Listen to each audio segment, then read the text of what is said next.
Good morning students. आज अब इस लेक्चर में हम डिस्कस करेंगे phasor diagrams of ideal transformer on no load. अब वो टाइम आ गया है कि जो हमने एलिमेंट्री नॉलेजेस लर्न की हैं, एलिमेंट्री कॉन्सेप्ट्स हमने ट्रांसफार्मर के एलिमेंट्री मॉडल से और इक्विवेलेंट सर्किट से लर्न किया है, उसको अप्लाई करना फेजर के ऊपर। उस एलिमेंट्री नॉलेज का एप्लीकेशन हम फेजर के ऊपर देखेंगे। अब उस एलिमेंट्री नॉलेज को एक बार हम रिकॉल कर लेते हैं पहले कि उन एलिमेंट्री कॉन्सेप्ट में क्या क्या पैरामीटर्स हैं जिसको हम फेजर के ऊपर इंप्लीमेंट करेंगे। उस चीजों को हम एक बार रिकॉल कर लेते हैं।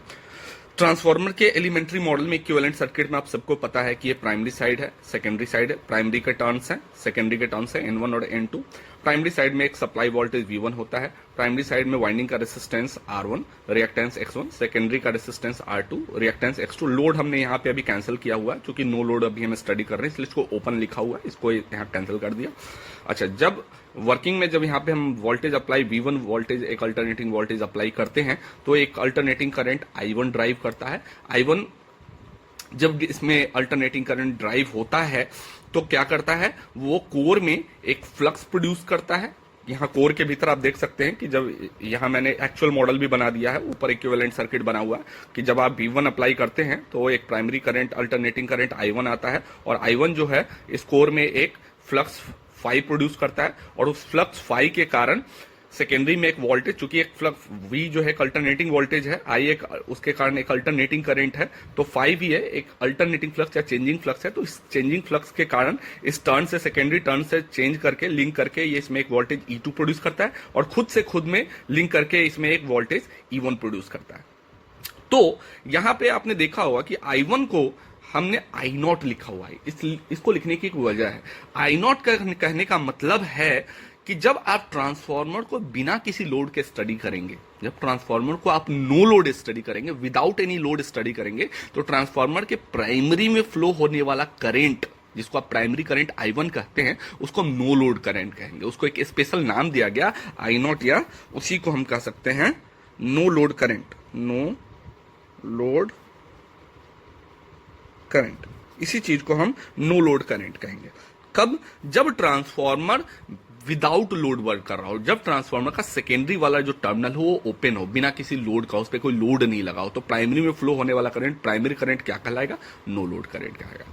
तो चलिए, अब मॉडल किन किन चीजों को करना है। हमने V1 एक अल्टरनेटिंग वोल्टेज अप्लाई किया जिसने एक अल्टरनेटिंग करंट I1 ड्राइव किया और बिना लोड पे हम उस प्राइमरी करंट I1 को कहेंगे नो लोड करंट। अब इस नो लोड करंट के कारण कोर में एक फ्लक्स प्रोड्यूस होगा। यहाँ पे इस नो लोड करंट के कारण कोर में एक फ्लक्स प्रोड्यूस होगा, अल्टरनेटिंग फ्लक्स। अल्टरनेटिंग फ्लक्स क्या करेगा? सेकेंडरी में एक वोल्टेज E2 प्रोड्यूस करेगा, प्राइमरी में एक वोल्टेज बैक EMF खुद से खुद में लिंक होकर एक वोल्टेज E1 प्रोड्यूस करेगा।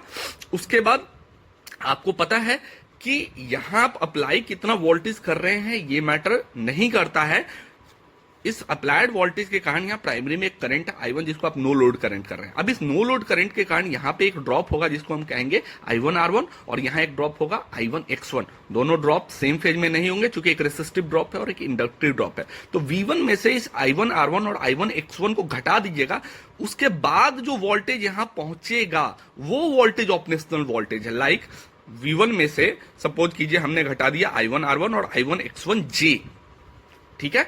इन दोनों को जब हमने घटा दिया तो यहां कोर को कितना वोल्टेज मिल रहा है, यहां देखिए V1 में से हमने यहां से I1 R1 और I1 X1 J जो यहां पे लिख दिया है, ड्रॉप को हमने हटा दिया तो कोर को कितना वोल्टेज मिल रहा है, यहां V1 से कितना वोल्टेज चला वो मैटर नहीं कर रहा, कोर को कितना वोल्टेज मिल रहा है, E1 डैश मिल रहा है। अब ये E1 डैश रिस्पॉन्सिबल है आगे के वोल्टेजेस को प्रोड्यूस करने के लिए, करंट को प्रोड्यूस करने के लिए। चूंकि ट्रांसफार्मर को वोल्टेज कितना दे रहे हैं वो मैटर नहीं है, उसको मिल कितना रहा है। इन दोनों ड्रॉप्स के बाद, इस I1 R1 और इस I1 X1 J ड्रॉप के बाद इसको मिल कितना रहा है, E1 डैश मिल रहा है। तो अब आगे के सारे ट्रांसफार्मर के प्रोसेसेस के लिए, कैरेक्टरिस्टिक्स के लिए जो वोल्टेज रिस्पॉन्सिबल है, ऑपरेटिंग वोल्टेज जो रिस्पॉन्सिबल है वो E1 डैश है, V1 नहीं है। V1 सपोज कीजिए आपने 10 वोल्ट अप्लाई किया, यहाँ 2 वोल्ट ड्रॉप हो गया, यहाँ 3 वोल्ट ड्रॉप हो गया, तो इफेक्टिवली कितना हुआ? 10 माइनस 2 माइनस 3 इफेक्टिवली 5 वोल्ट ही हुआ। तो अब 5 वोल्ट ही कोर को मिला, तो 5 वोल्ट ही फ्लक्स के लिए रिस्पॉन्सिबल है। जो वोल्टेज कोर तक पहुंचेगा वही तो फ्लक्स प्रोड्यूस करेगा, वही तो आगे करंट प्रोड्यूस करेगा और उसी फ्लक्स के कारण तो अदर वोल्टेजेस प्रोड्यूस होंगी।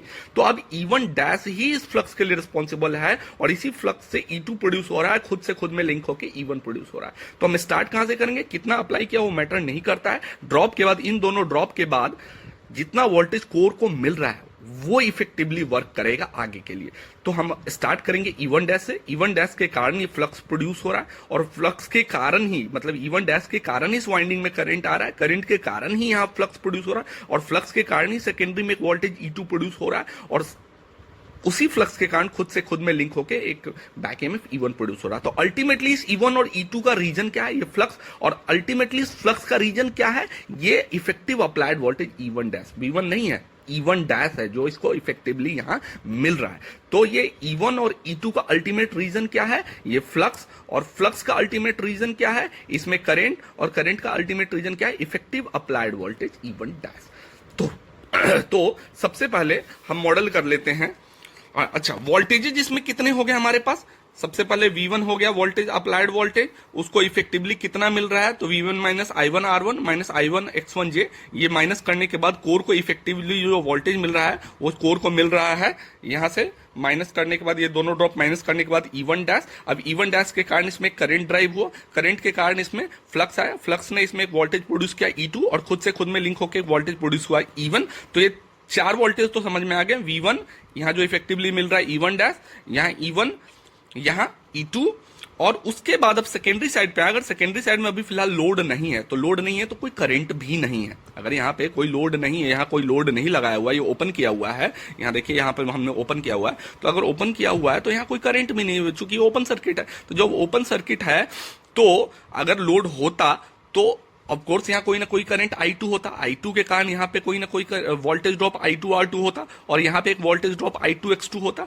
तो E2 यहाँ पे वोल्टेज प्रोड्यूस हुआ, उसमें से I2 R2 और I2 X2 माइनस होके यहाँ पे कुछ ना कुछ वोल्टेज पहुंचता, जिसको कि हम टर्मिनल वोल्टेज V2 कहेंगे। तो ये भी एक एक्स्ट्रा वोल्टेज हो गया V2। तो इन चीजों को, इतने वोल्टेजेस को हम पहले मॉडल कर लेते हैं।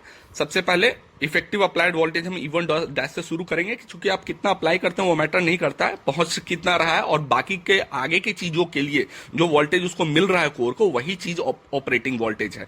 ये E1 डैश के कारण ही इसमें करंट, क्योंकि V1 आपने अप्लाई किया, इसमें से I1 R1 X1 तो ड्रॉप हो गया, इसको मिला कितना E1 डैश, तो अब आगे की चीजों के लिए E1 डैश ही ऑपरेटिंग वोल्टेज होगा। तो E1 डैश के कारण इसमें एक करंट आया, करंट के कारण इसमें एक फ्लक्स आया, फ्लक्स के कारण इससे लिंक होकर इसमें एक वोल्टेज E2 प्रोड्यूस हुआ और खुद से खुद में लिंक होकर एक वोल्टेज E1 प्रोड्यूस हुआ बैक ईएमएफ। और उसके बाद अगर यहाँ लोड लगा है तो इस I2 करंट के कारण ये दो ड्रॉप्स होंगे, I2 R2 और I2 X2, तो यहाँ पे टर्मिनल वोल्टेज मिलेगा V2।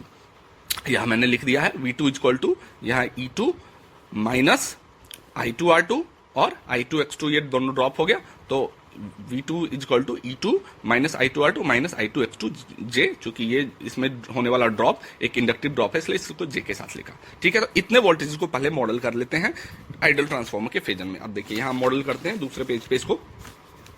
सबसे पहले सपोज कीजिए कि यहाँ वर्टिकल एक्सिस पे मैंने ड्रॉ कर दिया, स्टार्ट कहां से, अप्लाई आपने V1 किया, लेकिन इफेक्टिवली इसको इन दोनों ड्रॉप के बाद I1 R1 और I1 X1J ड्रॉप के बाद, इन दोनों ड्रॉप के बाद इसको मिल कितना रहा है, स्कोर को मिल कितना रहा है, E1 डैश, यहाँ पहुंच जो रहा है वोल्टेज E1 डैश, जो आगे के लिए रिस्पॉन्सिबल है। तो सबसे पहले यहाँ हम लिख देते हैं E1 डैश। अब E1 डैश अगर हम यहाँ लिख देते हैं तो नेक्स्ट क्वेश्चन उठता है कि ये E1 डैश के कारण ही अब इसमें करंट आ रहा है और उसके कारण इसमें फ्लक्स है, और फ्लक्स के कारण इसमें वोल्टेज E2 है और इसमें वोल्टेज E1 है। तो इन दोनों वोल्टेजेस E2 और E1 डैश को कहां मॉडल करेंगे, तो आपको पता है कि इलेक्ट्रोमैग्नेटिक इंडक्शन में जो वोल्टेज प्रोड्यूस होता है वो उस रीजन को ही अपोज करता है जो कि उसको प्रोड्यूस कर रहा है। ठीक है, लेंज लॉ के अकॉर्डिंग। तो इस E1 डैश के कारण ही ये फ्लक्स है, क्योंकि effective applied voltage E1 dash है, V1 नहीं है, इफेक्टिवली E1 डैश है। तो इस अब जो फ्लक्स का वजूद है, इस फ्लक्स का इंटाइटी, इस फ्लक्स का जो एग्जिस्टेंस है वो इस E1 डैश के कारण ही है। तो E1 डैश के कारण ही ये फ्लक्स है और फ्लक्स के कारण ही ये E2 है और E2 के, और इसी फ्लक्स के कारण खुद से खुद में लिंक होके E1 है। तो अल्टीमेटली E2 और E1 क्या है, किसके कारण है, इस फ्लक्स के कारण है, और फ्लक्स अल्टीमेटली किसके कारण है, इस इफेक्टिव अप्लाइड वोल्टेज के कारण है। तो अल्टीमेटली E2 और E1 का रीजन क्या है, ये E1 डैश। तो अब E2 और E1 को कहां मॉडल करेंगे, just as per Lenz law E2 और E1 जो है इसको अपोज करेगा। अब देखिए E2 और E1 को हमने यहां पे मॉडल कर दिया। अब नेक्स्ट क्या करेंगे, ये तीनों वोल्टेजेस हमने मॉडल कर दिए हैं। E1 डैश को मॉडल कर लिया है, यहाँ E2 को मॉडल कर लिया है और यहाँ E1 को मॉडल कर लिया है। ये तीनों वोल्टेजेस हमने मॉडल कर लिया। अब नेक्स्ट उठता है करंट पे आते हैं थोड़ा सा। अब करंट पे जब आएंगे तो करंट कोर में कौन कौन से करंट है आपको पहले भी डिस्कस कर लिया है कि कोर में जो करंट जाता है, एक कोर को मैग्नेटाइज कर, कोर में दो चीजें होती हैं। जब आप वोल्टेज अप्लाई करते हैं तो कोर में क्या होता है, कोर में सबसे पहले फ्लक्स डेवलप होता है और फ्लक्स जब इसके सरफेस से बार बार रिवर्स करता है तो फ्लक्स के रिवर्स करने के कारण, चेंजिंग नेचर के कारण उसके कोर के सरफेस पे एक एडी करंट प्रोड्यूस होता है। तो एक एडी करंट लॉस हो गया और दूसरा क्या हो गया, हिस्टैरिसीस लॉस हो गया। तो ये दो तरह के लॉसेज हो गए ट्रांसफार्मर में, eddy current loss and hysteresis loss. उस एडी करंट और हिस्टैरिसीस लॉस के कारण ट्रांसफार्मर का कोर क्या हो जाता है, हीट हो जाता है। तो जब कोर हीट हो जाता है तो उस हीटिंग करंट का कौन सा पार्ट हीट करेगा, ये जो हम करंट प्राइमरी करंट दे रहे हैं जिसको हम बिना लोड के नो लोड करंट कर रहे हैं, तो इस नो लोड करंट का कौन सा पार्ट ट्रांसफार्मर के कोर को हीट करेगा, हीटिंग प्रोड्यूस करेगा, तो वो है I1 प्राइमरी करंट का जो कॉस ऑफ फाई वाला पार्ट है वो ट्रांसफार्मर के कोर को हीट करेगा। इसलिए इसको मॉडल करने के लिए हम रेसिस्टर लगाते हैं। आप रेसिस्टर में ही हीटिंग होती है। दूसरा, उसके बाद कोर में फ्लक्स प्रोड्यूस होता है, तो फ्लक्स कौन सा पार्ट प्रोड्यूस करेगा, वो फ्लक्स पार्ट प्रोड्यूस करेगा I sine magnetizing current, virtual current, जो आपसे पिछले लेक्चर में डिस्कस भी करते चुके हैं। तो आई साइन ऑफ आई जब वो ये प्राइमरी करंट हम देंगे और बिना लोड के हम इसको नो लोड करंट कहेंगे, तो इसका आई कॉस ऑफ आई वाला पार्ट जो है वो हीटिंग प्रोड्यूस करेगा and that will encounter the eddy and hysteresis current loss. Eddy और हिस्टैरिसीस करंट लॉस से होने वाले जो नुकसान है, जो हीटिंग है, उसको सप्लाई करने के लिए I1 cos ऑफ फाई है। और जो फ्लक्स को बिल्ड, मेंटेन और सस्टेन करने के लिए कंपोनेंट है उसको हम I1 साइन ऑफ फाई कहते हैं और उसको इंडक्टर से दिखाते हैं, आपको पहले भी बता चुके हैं। तो कोर में ये दो ही करंट है, I साइन ऑफ फाई और I cos ऑफ फाई। अब आप ये देख रहे हैं कि जो प्राइमरी करंट या नो लोड करंट, इसको आप नो लोड करंट या प्राइमरी करंट भी कह सकते हैं फिलहाल, तो आप इस नो लोड करंट या प्राइमरी करंट का ये I1 cos ऑफ फाई वाला जो पार्ट है वो रेसिस्टेंस से जा रहा है, एक रेसिस्टिव करंट है। तो resistive current I1 cos of phi जो है, कोर का जो रेसिस्टिव करंट है वो ऑलवेज, रेसिस्टिव करंट आपको पता है वोल्टेज के साथ इन ड्रॉप होता है। रेसिस्टर में वोल्टेज और करंट क्या होता है, इन फेज होता है। तो जो रेसिस्टिव ड्रॉप होता है वो अप्लाइड वोल्टेज के साथ ऑलवेज इन फेज होगा। तो I1 cos ऑफ फाई को कहां लिखेंगे, ये अप्लाइड वोल्टेज हमने E1 डैश बनाया है। Applied voltage, effective applied voltage तो E1 डैश ही है ना यहाँ इस ट्रांसफार्मर में। तो ये जो अप्लाइड, इफेक्टिव अप्लाइड वोल्टेज हमने E1 डैश बनाया है, तो इसके साथ जो रेसिस्टिव करंट है हमारा I1 cos of phi, I1 cos of phi, वो ऑलवेज क्या होगा, इन फेज होगा। अब इस रेसिस्टिव करंट को हम ऑलवेज सिंबल से लिखते हैं IW। IW का मतलब वॉटफुल करंट, कई जगह IR भी लिख सकते हैं। IW एक वॉटफुल करंट या रियल करंट है, मतलब I1 cos ऑफ फाई को ही एक नोटेशन से लिख रहे हैं IW। W का मतलब होता है वॉटफुल करंट या रियल करंट या ट्रू करंट। वॉटफुल इसलिए चूंकि ये हीटिंग के लिए रिस्पॉन्सिबल है, एक रेसिस्टिव ड्रॉप है, इसलिए वोल्टेज के साथ इसको इन फेज बनाया। क्लियर है। अब नेक्स्ट करंट पे आते हैं। ये नेक्स्ट करंट जो आपको दिख रहा है वो I साइन ऑफ फाई है। I साइन ऑफ फाई एक इंडक्टिव करंट है, ये रेसिस्टिव करंट नहीं, इंडक्टिव करंट है, जो कि फ्लक्स के लिए रिस्पॉन्सिबल है, रेसिस्टिव करंट है। अब आपको पता है कि इंडक्टर में जो करंट होता है वो अप्लाइड वोल्टेज से 90 डिग्री लैग करता है। तो इस I साइन ऑफ फाई को कहां बनाएंगे, I1 साइन ऑफ फाई को कहां बनाएंगे, अप्लाइड वोल्टेज से 90 डिग्री लैग करता हुआ बनाएंगे। तो देखिए अप्लाइड वोल्टेज तो E1 डैश है, तो E1 डैश से 90 डिग्री लैग करता हुआ इसको बना देंगे। तो यहां लिख देंगे I1 साइन ऑफ फाई। अब I1 sine of phi basically क्या है, एक मैग्नेटाइजिंग करंट है, यही रिस्पॉन्सिबल है फ्लक्स को बिल्ड, मेंटेन और सस्टेन करने के लिए। तो ठीक है, तो I1 साइन ऑफ फाई के कारण ही क्या प्रोड्यूस होता है, फ्लक्स प्रोड्यूस होता है। तो ये फाई जो है अल्टीमेटली जो फाई प्रोड्यूस हो रहा है, कौन प्रोड्यूस कर रहा है, ये I1 साइन फाई प्रोड्यूस कर रहा है। तो देखिए इस I1 साइन फाई के कारण, और ये I साइन फाई के कौन सा है, इंडक्टिव करंट है। तो इस अप्लाइड वोल्टेज के रिस्पेक्ट में, इस अप्लाइड वोल्टेज के रिस्पेक्ट में यहाँ जो वोल्टेज हमने अप्लाई किया उसके रिस्पेक्ट में ये 90 डिग्री लैग करेगा। तो इसको लैग करता हुआ बना दिया और यही फ्लक्स प्रोड्यूस करता है, मैग्नेटाइजिंग करंट। तो यहां फ्लक्स भी बना दिया हमने। अब इन दोनों का जो रिजल्टेंट है I1 cos ऑफ फाई और I1 साइन ऑफ फाई, मतलब एक वॉटफुल करंट और एक मैग्नेटाइजिंग करंट, दोनों का जो रिजल्टेंट है, मतलब आप इसी को लिख सकते हैं I cos ऑफ फाई एक वॉटफुल करंट है IW, और ये एक मैग्नेटाइजिंग करंट है, इसको आप I म्यू लिख सकते हैं। मैग्नेटाइजिंग करंट को हमने I म्यू लिख दिया, यहां भी हम लिख देते हैं I साइन ऑफ फाई को हम यहाँ पे I म्यू कहेंगे। मैग्नेटाइजिंग करंट, I म्यू मतलब मैग्नेटाइजिंग करंट। तो अब इस वॉटफुल करंट और इस मैग्नेटाइजिंग करंट का जो रिजल्टेंट है, आप देख रहे हैं ये वॉटफुल करंट और इस मैग्नेटाइजिंग करंट का रिजल्टेंट है नो लोड करंट या प्राइमरी करंट। ये नो लोड करंट का, प्राइमरी करंट का दो पार्ट है, एक हीटिंग में जा रहा है हिस्टैरिसीस और एडी करंट लॉस को इनकाउंटर करने के लिए, और दूसरा कोर को मैग्नेटाइज करने के लिए जा रहा है। तो इस दोनों का सम क्या है, नो लोड। रिजल्टेंट क्या है, नो लोड करंट। तो यहां पे आप देखिए इस वॉटफुल करंट और इस मैग्नेटाइजिंग करंट का जो रिजल्टेंट होगा वो क्या होगा, नो लोड करंट या प्राइमरी करंट आई नॉट या यहाँ पे I1 प्राइमरी करंट। ये देखिए I0 के दो पार्ट हैं, I1 cos ऑफ फाई और I1 sin ऑफ फाई। हमने यहाँ बना दिया I0 के दो पार्ट हैं, एक I1 sin ऑफ फाई हो गया और I1 cos ऑफ फाई हो गया। क्लियर है?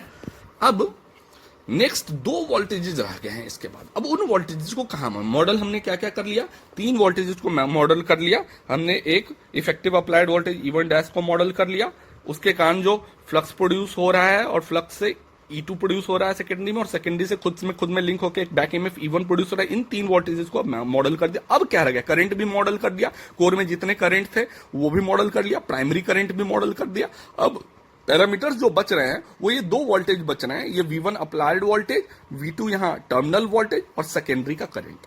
अच्छा, अब मॉडल करते हैं सबसे पहले V1 को। अब आपको मालूम है अभी हम डिस्कस कर रहे हैं आइडियल ट्रांसफार्मर। आइडियल ट्रांसफार्मर में इस R1 की वैल्यू क्या होगी, 0। इस X1 की वैल्यू क्या होगी, 0। तो जब ये R1 और X1 दोनों 0 होगा तो ये E1 डैश किसके बराबर हो जाएगा। अब यहाँ R1 को 0 डाल दीजिए और X1 को यहाँ 0 डाल दीजिए, तो R1 और X1 जब 0 डाल दीजिएगा तो V1 माइनस 0 क्या हो जाएगा, V1। तो E1 डैश किसके बराबर हो जाएगा, V1 के बराबर हो जाएगा। तो इस केस में चूंकि हम लिखते हैं यहाँ E1 dash equal to V1 minus I1 R1 minus I1 X1 J, और चूंकि R1 की वैल्यू आइडियल में 0 होगी, X1 की भी रिएक्टेंस की वैल्यू 0 होगी, तो ये पूरा का पूरा टर्म हो जाएगा 0। तो इस केस में E1 डैश किसके बराबर हो जाएगा, V1। आइडियल की case, not on real case. तो E1 डैश किसके बराबर लिख दिया, V1 के बराबर लिख दिया।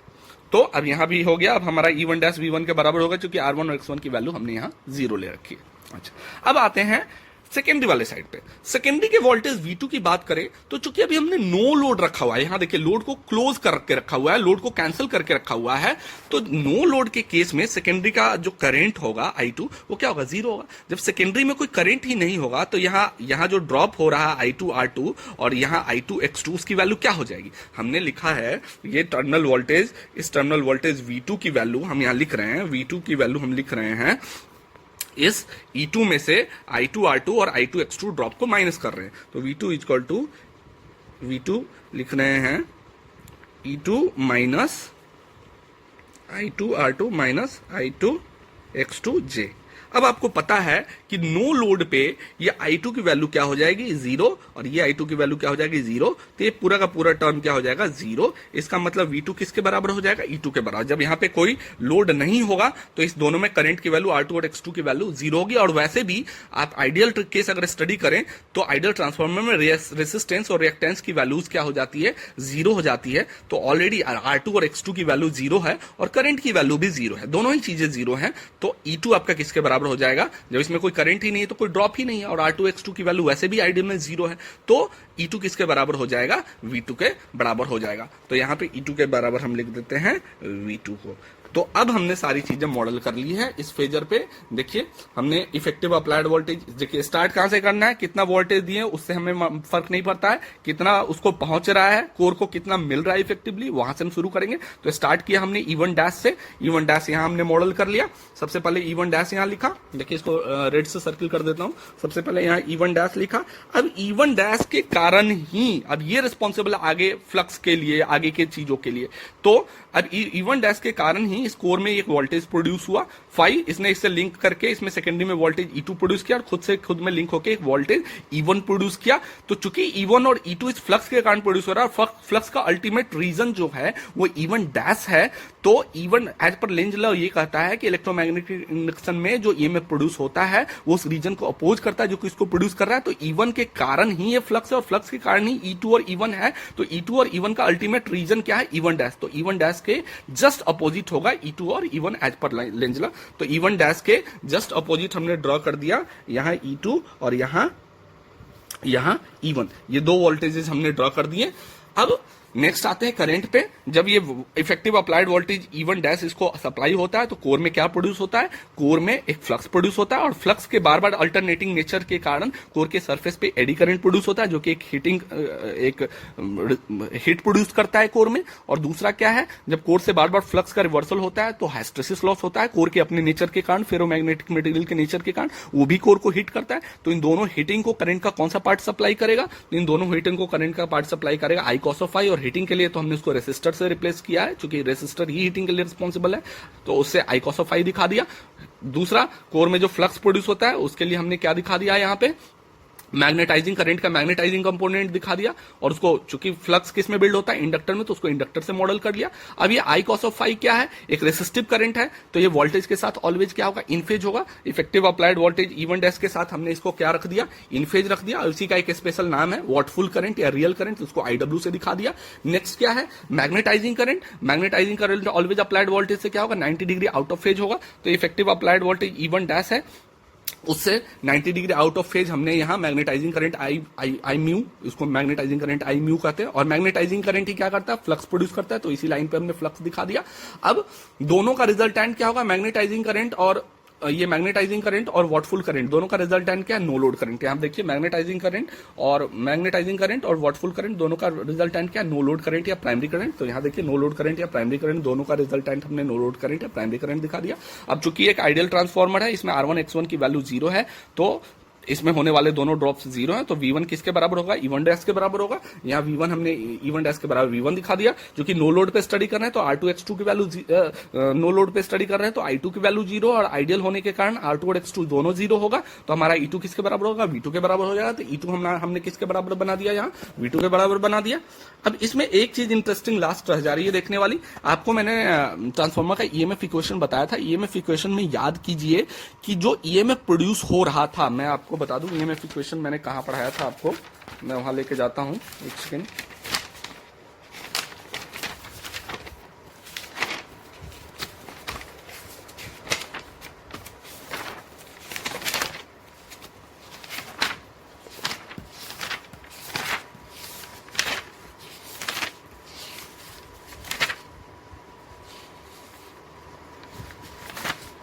एक सेकंड, मुझे खैर भी मिल नहीं रहा EMF इक्वेशन मैंने कहाँ पढ़ाया था आपको, मे बी हाँ यहाँ पढ़ाया था।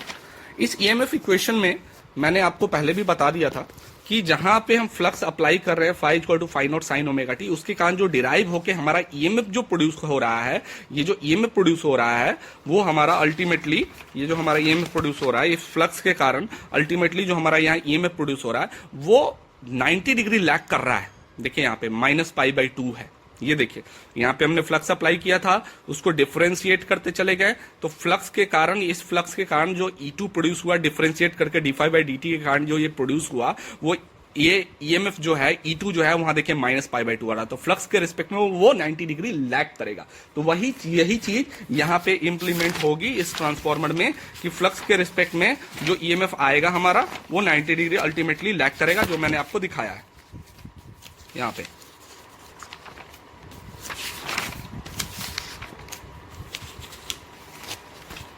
जो अभी मैंने आपको कहाँ चला गया,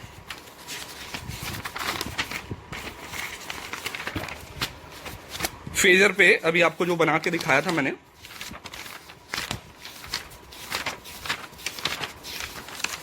हाँ ये फेजर पे मैंने आपको जो बना के दिखाया है कि ये फ्लक्स के रिस्पेक्ट में, ये फ्लक्स किसके लिए रिस्पॉन्सिबल है, कौन से वोल्टेज को प्रोड्यूस करने के लिए रिस्पॉन्सिबल है, तो ये फ्लक्स रिस्पॉन्सिबल है, ये फ्लक्स रिस्पॉन्सिबल है E2 और E1 को प्रोड्यूस करने के लिए। देख क्या ये फ्लक्स रिस्पॉन्सिबल है V1 को प्रोड्यूस करने के लिए, ये फ्लक्स V1 को प्रोड्यूस करने के लिए रिस्पॉन्सिबल नहीं है, क्योंकि V1 के कारण करंट I1 आ रहा है, और V1 में से I1 R1 और I1 X1 ड्रॉप को माइनस करके जो वोल्टेज आ रहा है वो E1 डैश आ रहा है, तो E1 डैश के कारण ये फ्लक्स आ रहा है, और फ्लक्स के कारण जो वोल्टेज प्रोड्यूस हो रहा है वो इसमें E2 प्रोड्यूस हो रहा है, खुद से खुद में लिंक होकर वोल्टेज प्रोड्यूस हो रहा है E1। तो ये फ्लक्स जो है किन वोल्टेज को प्रोड्यूस करने के लिए रिस्पॉन्सिबल है, केवल E2 और E1 को प्रोड्यूस करने के लिए रिस्पॉन्सिबल है, V1 को प्रोड्यूस करने के लिए रिस्पॉन्सिबल नहीं है। तो ये E2 और E1 जो है वो इस φm के कारण प्रोड्यूस हो रहे हैं। तो ऑलवेज मैंने आपको दिखा दिया है कि फ्लक्स के रिस्पेक्ट में वो फ्लक्स जिन वोल्टेजेस को प्रोड्यूस करता है वो वोल्टेज उस फ्लक्स के रिस्पेक्ट में 90 डिग्री लैग करते हैं। यहां आप ये प्रूफ होता है कि इस φm के कारण ही ये E2 और E1 प्रोड्यूस हो रहे हैं, तो φm के कारण ये E2, ये वाला E2 और ये वाला E1 प्रोड्यूस हो रहा है, दोनों φ1 से 90 डिग्री लैग कर रहा है, जो कि आपके EMF इक्वेशन को प्रूफ कर रहा है। क्लियर है, ये देखिए 90 डिग्री पीछे आ रहा है। अभी ये फेजर यहां कंप्लीट नहीं हुआ है, फेजर कंप्लीट इसलिए नहीं हुआ है कि हम अभी यहाँ पे आइडियल ट्रांसफार्मर का फेजर ड्रॉ कर रहे हैं, ideal transformer on no load. और आप सबको मालूम है कि आइडियल ट्रांसफार्मर एक लॉसलेस ट्रांसफार्मर होता है जिसमें किसी तरह के लॉसेज इंप्लीमेंट नहीं होते, किसी तरह के लॉसेज इंट्रोड्यूस नहीं होते। तो जब लॉसेज इंट्रोड्यूस नहीं होते तो उसमें हिस्टैरिसीस और एडी करंट लॉस तो होगा नहीं, और जब हिस्टैरिसीस और एडी करंट लॉस नहीं होगा तो आपको ट्रांसफार्मर के इक्विवेलेंट सर्किट से मालूम है कि ये ट्रांसफार्मर के कोड को जब हम मॉडल करते हैं तो उसमें एक रेसिस्टर और एक इंडक्टर को पैरेलल लगाते हैं। रेसिस्टर को क्यों लगाते हैं कि रेसिस्टर जो है वो ट्रांसफार्मर में होने वाले एक्टिव लॉसेस को दिखाता है, एक्टिव करंट ड्रॉ करता है, और ट्रांसफार्मर में होने वाले एक्टिव लॉसेस लाइक हीटिंग, जो कोर में हिस्टैरिसीस और एडी करंट लॉस के कारण जो हीटिंग प्रोड्यूस हो रही है उसको दिखाने के लिए हम इसको मॉडल करते हैं। और कोर में जो फ्लक्स बिल्ड कर रहा है उसको दिखाने के लिए हम इस इंडक्टर को लगाते हैं एक दूसरे के पैरेलल। ये चीज आपसे ऑलरेडी डिस्कस में कर चुका हूं। तो इस केस में, आइडियल केस में, हिस्टैरिसीस और एडी करंट लॉस तो है ही नहीं, ट्रांसफार्मर लॉसलेस है। तो जब हिस्टैरिसीस और एडी करंट लॉस है ही नहीं तो इसको दिखाने के लिए जो हम ये आई नॉट कॉस ऑफ फाई जो यहां इंप्लीमेंट कर रहे थे वो तो नहीं होगा। ऑफ कोर्स इसमें कोर में केवल एक ही करंट होगा, वो होगा magnetising current. I cos of phi तो होएगा नहीं, चूंकि आई कॉस ऑफ फाई कौन सा है, करंट का एक्टिव पार्ट है, वो एक्टिव करंट, और कहां जा रहा है, हीटिंग में जा रहा है। हिस्टैरिसीस और एडी करंट लॉस को इनकाउंट, चूंकि ट्रांसफार्मर का कोर क्यों हीट हो रहा है, ट्रांसफार्मर को जो आप वोल्टेज V1 अप्लाई कर रहे हैं वो एक अल्टरनेटिंग करंट I1 को ड्राइव कर रहा है, और I1 के कारण कोर में एक म्यूचुअल फ्लक्स, एक अल्टरनेटिंग फ्लक्स φm आ रहा है, जिसको बार बार कोर से रिवर्स होने के कारण, चेंज होने के कारण एक एडी करंट प्रोड्यूस कर रहा है, और कोर के अपने इनहेरेंट कैरेक्टरिस्टिक के कारण एक हिस्टैरिसीस लॉस वो प्रोड्यूस कर रहा है। इन दोनों हिस्टैरिसीस और एडी करंट लॉसेस के कारण आपका कोर जो है वो हिट हो जा रहा है। तो हीटिंग के लिए कौन सा पार्ट रिस्पॉन्सिबल होता है, करंट का एक्टिव पार्ट रिस्पॉन्सिबल होता है, एक्टिव करंट रिस्पॉन्सिबल होता है। तो वो एक रेसिस्टिव करंट होता है। एक्टिव करंट क्या होता है, एक resistive I cos of phi होता है, एक रेसिस्टिव करंट होता है, आपसे ऑलरेडी पहले भी डिस्कस कर चुका हूं। तो करंट के दो कंपोनेंट होते हैं, एक एक्टिव करंट, एक रिएक्टिव करंट। एक्टिव करंट जो होता है एक्टिव पार्ट्स के लिए, एक्टिव वर्क के लिए, रियल सिनारियो, रियल वर्क के लिए रिस्पॉन्सिबल होता है, like heating, lighting, lifting of loads, इस तरह के सिनारियो के लिए रिस्पॉन्सिबल होता है। तो वो हीटिंग के लिए जो हिस्टैरिसीस और एडी करंट लॉस है, वो हीटिंग के लिए जो जा रहा है वो हमारा ये resistive part I cos of phi है। लेकिन चूंकि ये एक आइडियल केस है, आइडियल ट्रांसफार्मर है, तो उसमें हिस्टैरिसीस और एडी करंट लॉस तो है ही नहीं, हीटिंग है ही नहीं, तो ये एक्टिव पार्ट जो करंट का था वो तो नहीं होगा यहां पे। तो इस चीज को आपको यहां इंप्लीमेंट करना है कि जो एक्टिव करंट है, यहां जो हमने दिखा रखा था IW या वॉटफुल करंट, वो करंट तो यहां नहीं होगा। तो अब ट्रांसफार्मर में कौन से करंट रह जाएंगे, चूंकि हिस्टैरिसीस और एडी करंट लॉस को तो हमने नेग्लेक्ट करना है, तो IW को या आई कॉस ऑफ फाई को हमने क्रॉस कर दिया। तो अब क्या बचा, केवल कोर का मैग्नेटाइजिंग करंट, मतलब प्राइमरी करंट, या आप इसको नो लोड के केस में no load current I not भी कह सकते हैं, दोनों एक ही बात है। तो यहां नो लोड करंट या प्राइमरी करंट केवल एक ही काम कर रहा है, चूंकि कोर तो हीट होना नहीं है, हिस्टैरिसीस और एडी करंट लॉस होना नहीं है। आइडियल ट्रांसफार्मर के केस में वो एक लॉसलेस ट्रांसफार्मर है, तो उसमें आई कॉस ऑफ फाई या वॉटफुल करंट ये वाला पार्ट तो होना नहीं है, चूंकि हीटिंग होनी ही नहीं, तो इस रेसिस्टेंस का कोई मतलब भी नहीं है। आइडियल के केस में रेसिस्टेंस हीटिंग के लिए तो लगाया है, आई कॉस ऑफ फाई के लिए तो लगाया है, हिस्टैरिसीस और एडी करंट लॉस के लिए तो लगाया है। तो जब वो आइडियल केस में है ही नहीं, तो इस रेसिस्टेंस का कोई मतलब नहीं है, कोई वजूद नहीं है, इसमें होने वाले करंट का भी कोई मतलब नहीं है। तो अब जो ये नो लोड करंट या प्राइमरी करंट है वो क्या है, केवल कोर में फ्लक्स को बिल्ड, मेंटेन और सस्टेन करने के लिए जाएगा। मतलब वो केवल और केवल आई नॉट साइन ऑफ फाई होगा। आई नॉट मतलब नो लोड करंट या प्राइमरी करंट कह सकते हैं, नो लोड के केस में आई नॉट और I1 बराबर होता है।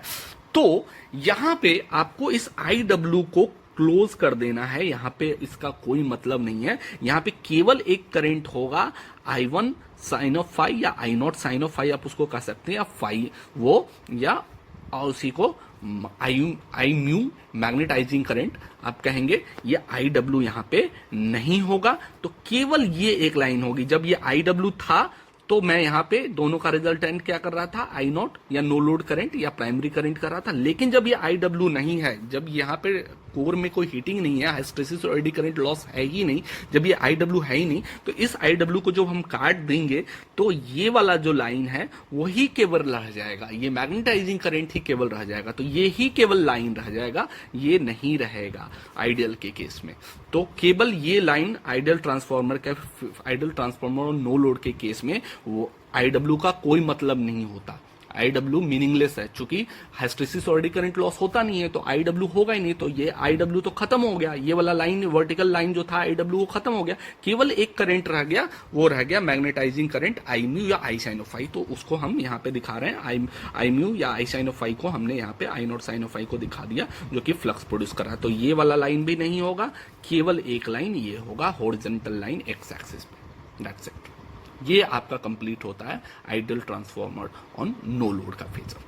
ये ध्यान रखेंगे हम कि IW को नहीं दिखाएंगे।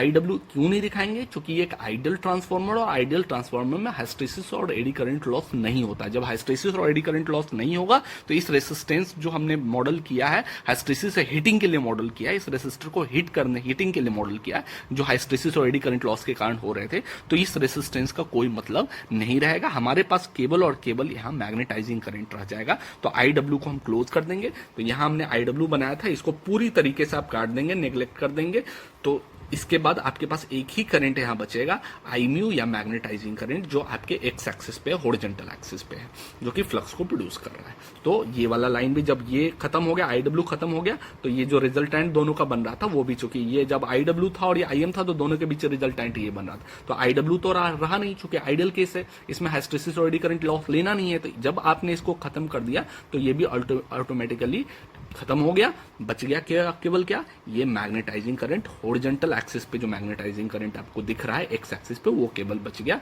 यही आपका प्राइमरी, चूंकि अब इसमें ये तो रहा नहीं, तो प्राइमरी करंट या नो लोड करंट, केबल और केबल क्या, यहाँ से प्राइमरी करंट चला, या आप विदाउट लोड इसको नो लोड करंट कर रहे हैं तो वो चला, यहाँ पे no load current I naught या I1 कह लीजिए, वो इधर तो IW रहा नहीं, क्या रहा, केबल और केबल I म्यू मैग्नेटाइजिंग करंट रहा। मतलब यहाँ प्राइमरी करंट या नो लोड करंट केवल मैग्नेटाइजिंग करंट है, वो हीटिंग में यूज नहीं हो रहा है, हिस्टैरिसीस और करंट लॉस है ही नहीं, तो वो हीटिंग में यूज नहीं हो रहा। क्या कर रहा है, केवल फ्लक्स को बिल्ड, मेंटेन और सस्टेन कर रहा है आइडियल के केस में, नो लोड के केस में। तो ये केवल और केवल I साइन ऑफ फाई रह जाएगा। तो यहाँ IW को क्लोज कर दिया और केवल I साइन ऑफ फाई को हॉरिजॉन्टल एक्सिस पे रहा। तो ये हो गया आपका ideal transformer on no load, केवल और केवल ये वाला लाइन एक्स एक्सिस पे।